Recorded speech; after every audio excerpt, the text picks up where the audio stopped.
آج ہم ہومیوپیتھک علاج کے ذریعے بچوں کا قد بڑھانے کے بارے میں بات کریں گے۔ بہت سے پیرنٹس مجھ سے سوال کرتے ہیں کہ کیا ہومیوپیتھک میڈیسن کے ذریعے بچے کا قد بڑھایا جا سکتا ہے؟ تو میں ان کو بہت ہی ایمانداری کے ساتھ کلیئر کٹ اور دو ٹوک جواب دیتا ہوں کہ اگر بچے میں کوئی پرابلم ہے، کوئی ایشو ہے، تو اس کی صحیح ٹریٹمنٹ کرنے سے بچے کا قد بڑھ سکتا ہے، اور الحمدللہ میں نے بہت سے بچوں کا کامیاب علاج کیا ہے۔ لیکن اگر بچے میں کوئی میڈیکل ایشو یا کوئی پرابلم نہیں ہے تو کوئی ایسی میڈیسن نہیں ہے جس کے ذریعے بچے کا قد بڑھایا جا سکے۔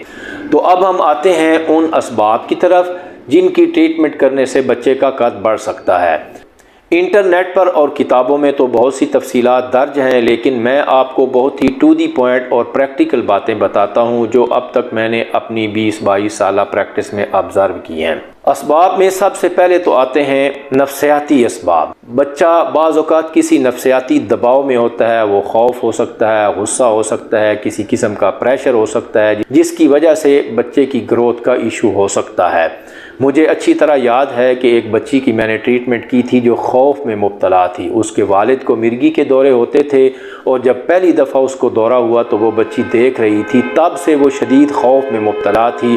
جب بھی گھر میں اس کے والد کو دورہ ہوتا تو وہ بہت سہم جاتی، ڈر جاتی۔ تو اس کے ساتھ ساتھ اس کے ذہن پر اور بھی مختلف طرح کے خوف تھے۔ تو میں نے اس کی پوری ہسٹری لے کر اس کی پوری مکمل علامات کے مطابق نیٹرم کارب اس کی میڈیسن سلیکٹ کی، جو عام طور پر قد بڑھانے میں استعمال نہیں ہوتی۔ تو نیٹرم کارب کے ذریعے اس بچی کی گروتھ بہت تیزی سے 4-6 مہینے میں اس کا قد نارمل ہو گیا تھا، اور جو اس کی ماں بتاتی تھی کہ اس کے کپڑے تو چھوٹے ہی نہیں ہوتے ہیں، تو اس کی ماں نے اس کے لیے نئے کپڑے بنوانے شروع کیے، اس کا قد بڑھنے لگا۔ تو اس طرح بہت سے نفسیاتی دباؤ ہو سکتے ہیں، پڑھائی کا دباؤ ہو سکتا ہے،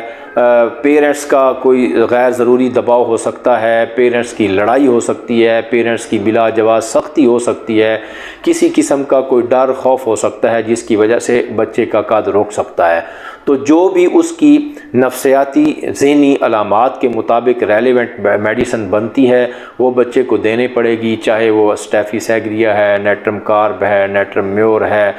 پلساٹیلا ہے، جو بھی بچے کی متعلقہ دوا بنتی ہے وہ اس کو دینی پڑے گی۔ اس کے بعد جو دوسرا مسئلہ آتا ہے بچوں کا وہ ہے ٹونسل کا۔ جن بچوں کے بار بار ٹونسلز خراب ہوتے ہیں ان کے قد کا بھی ایشو بن جاتا ہے۔ ایک تو خود چونکہ گلینڈولر سسٹم ان کا متاثر ہوتا ہے تو اس سے رکاوٹ آتی ہے قد میں، اور پھر ٹونسلز کے علاج کے لیے ان کو بار بار اینٹی بائیوٹک دی جاتی ہیں، اس سے ان کا پیٹ بھی خراب ہوتا ہے، بھوک کم ہو جاتی ہے، تو ان کے قد میں دو قسم کی رکاوٹ آ جاتی ہے، ایک ٹونسل کا ایشو آ جاتا ہے، ایک پیٹ کا ایشو آ جاتا ہے۔ تو اس لیے وہاں پھر ان کے ٹونسل کے خراب ہونے کے اسباب جو ان کے ڈائٹری کازز ہیں ان کو ریموو کرنا پڑتا ہے، اور پھر ان کی جو بھی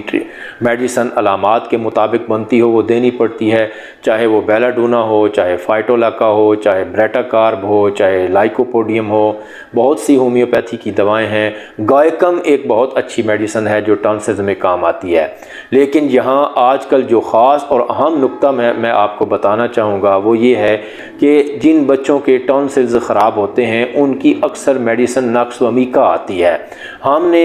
میٹیریا میڈیکا میں کینٹ وغیرہ میں جو پڑھا ہے کہ ٹیوبرکلر بچے ہوتے ہیں تو ان کو ٹیوبرکلائنم دینی چاہیے اور فائٹولاکا دینی چاہیے، فلاں فلاں، ان سے بچوں کے ٹونسل ٹھیک نہیں ہوتے۔ آج کل جو ایشو آ رہا ہے وہ یہ ہے کہ بچے بہت زیادہ پاپڑ کھاتے ہیں، سلانٹیز کھاتے ہیں، بہت زیادہ فاسٹ فوڈ کھاتے ہیں۔ اسکول گوئنگ بچے ہمیشہ جو وہ اپنی پاکٹ منی لے کے جاتے ہیں ان سے وہ بسکٹ، سلانٹی، پاپڑ، لیز لیتے ہیں، اور ان سے ان کا گلا خراب ہوتا ہے، ان سے ٹونسل میں اور گلے میں انفیکشن ہوتی ہے۔ تو اس میں نقص و میکا ہمیں دینی پڑتی ہے، اور نقص و میکا بھی ہمیں قدرے لوور پوٹینسی میں دینی پڑتی ہے۔ ہائی پوٹینسی میں 200 میں 1 ایم میں وہ وہاں کام نہیں کرتی، 6 میں اور سم ٹائم 6 سے بھی نیچے جانا پڑتا ہے۔